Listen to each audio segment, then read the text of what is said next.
腾胜啊，发布会都赢不了了，直接恼羞成怒，暴怒离场。这回啊，曼联彻底告别欧冠希望了。哎，数不清楚告别了多少次了，但是兄弟们，这次是真的没希望了呀！又是一个乏味痛苦的比赛日，曼城常规操作5-1，卢顿狠狠地冲了波大电。自打足总杯我就发现啊，这队面对曼城啊贼笑。纽卡4-0完胜热刺，升至积分榜第6。值得一提的是，我一直觉得纽卡可劲输啊，你这赛季啊，中间一度是崩盘，当时我还给他推荐布里尼奥来着，咋还弄曼联上去了？后来我仔细一想，哦，曼联也没咋赢。皇马、拜仁、巴萨啊，都是分别取胜，但是呢也没什么波澜。我们来复盘上面这几场比较有意思的比赛啊。首先，曼城枯燥而乏味啊，主场打这个卢顿那是手到擒来。说实话，我感觉少一个人都能赢。咱曼下赛季也可以给他发举一个试试看，嘿嘿。但是啊，见微知著，马上到来的欧冠之战才是曼城主要考虑的点。这场比赛就反映出几个不错的特性。德布劳内状态很好，特别是向前传球。现在曼城没有人可以取代他在这一点上的功能。福德能推进，但是最后一传非他莫属。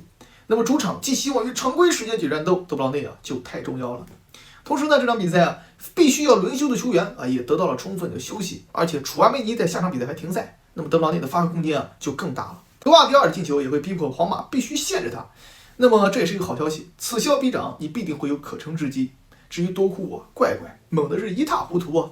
多库的过人特别像是《植物大战僵尸》里面的果子，每一次呢动作都很僵硬，这样噗噗噗，对吧？往外喷，但是它真管用，动作看起来不美丽，但愣是能过人。打皇马如果局势不明朗，完全可以尝试让多库上去冲两下，说不定啊就有奇效。特别是卡瓦赫尔年龄大了，不一定能扛得住。至于努内斯呢，我个人觉得是否可以把他往中锋方向去稍微培养一下呢？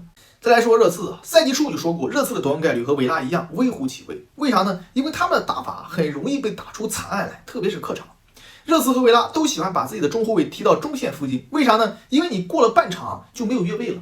这种情况下，假设对手没把准迈，哎，那还可以，会有很多的成功造越位。但是把准了，后插上反越位成功，那你只能靠后卫的速度和回追，以及手边出击超神发挥了。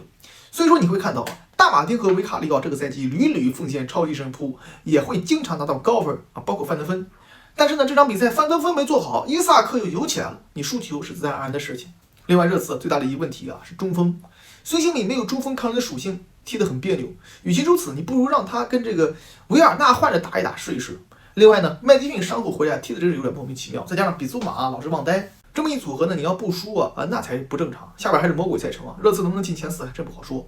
唯一的好消息就是曼联拉了，不然你前5都悬呀。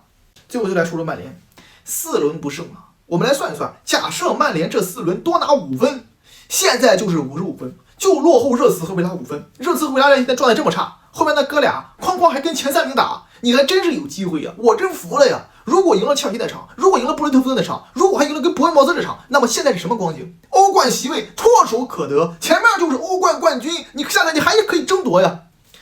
你看看啊，大好局面，回去一带，踢的是什么玩意儿？先说说场外和工作人员啊，这安东尼都能让你练伤啊，这根本没怎么踢懂，就不说他踢没踢吧，就他这个身材，要爆发力没爆发力，要速度没速度，要体重没体重，对吧？纯啥都没有，这也能给你练伤吗？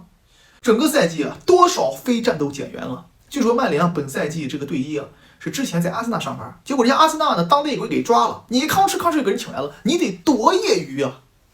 再说比赛场上表现啊，落后了，比分除了必费马奎，没人着急。球迷比球员急，晃晃悠悠，在场上你传我，我传你，笑嘻嘻，不知道我还以为你请客吃饭呢。隔壁曼城3-0，努内斯送了一个，那都急得冒泡，你们凭啥呀？球员水平也差得一塌糊涂，瓦坎达给对手督到2球，被人晃倒，看到我都想笑了，大哥，反重力摔倒啊！你转身能背先转，腿带动，你得多晕啊！好在他只有19岁啊，我还能够对吧说服自己。但拉什福德啊，我真的很少批评他。这场比赛他已经不是态度问题了，你要态度问题呢，哥们儿，我觉得对吧？天才都有脾气，也要感谢规正，就有机会啊，总比你能力不行强。但是现在我感觉拉什福德是能力的问题啊，过不了人了，带2步左晃右突，哎，自己过了，人还在向前跑呢，球不见了。霍伊伦啊，这小伙勤勉拼搏，就是啊，确实有点灵气。踢球啊，老对不上趟，太攻势了。一拿球，康被人单打，是吧？咱又没有翻身跳投。霍伊伦啊，得换个招数。下赛季啊，最好得给他请个师傅教一教。曼联全场比赛客场被伯恩茅斯狂射20脚门，唯一的好处呢，就是把奥神练出来了，这可能是腾德的彩蛋啊。6000万的门将没白费啊！本赛季曼联已经被打了574脚门，仅比倒数第一的卢顿少2脚。我感觉我去守门员估计也愣生生的给抽出来了。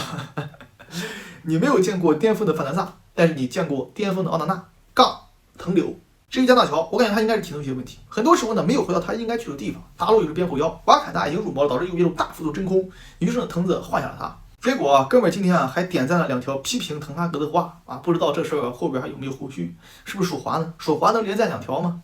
这时候真是经不起折腾抓不了内鬼了。赛后发布会记者提问滕哈格是否会带领曼联创造英超第7以下的历史最差排名，滕哈格直接演都不演了，嘴硬都没了，起来就走，暴怒离场。不过我真觉得今天这场比赛跟他还真没什么关系，你这种没人可用你板凳席上对吧能用的那阿姆拉巴特能用吗？至于点球判罚，我觉得是勉强的，有一说一那就可以不判点球，包括场上那些争议判罚。今天曼联在裁判尺度上是获利的地方，没什么不可以承认的。但是就算这样也没赢，这才是最令人痛苦的。我现在只求滕哈格不要买断阿姆劳特，那我就还能忍。我再说一遍这赛季对吧，哪怕是美欧联踢我也能忍，哪怕是你对吧，哐哐再让人打3-0我也能忍，但是不要把阿姆拉巴特留下。这个球员一上场，你相当于10打12，还是给对手换了个德布劳内，哐哐给你传身后球，你这玩意受得了吗？这个赛季到此时此刻，让我想到了当年朗尼克带队到最后时刻的样子，感觉没有什么人想赢了。兄弟们，你们告诉我，场上除了马奎尔和毕费，或许还有个奥纳纳，还有谁想赢比赛呢？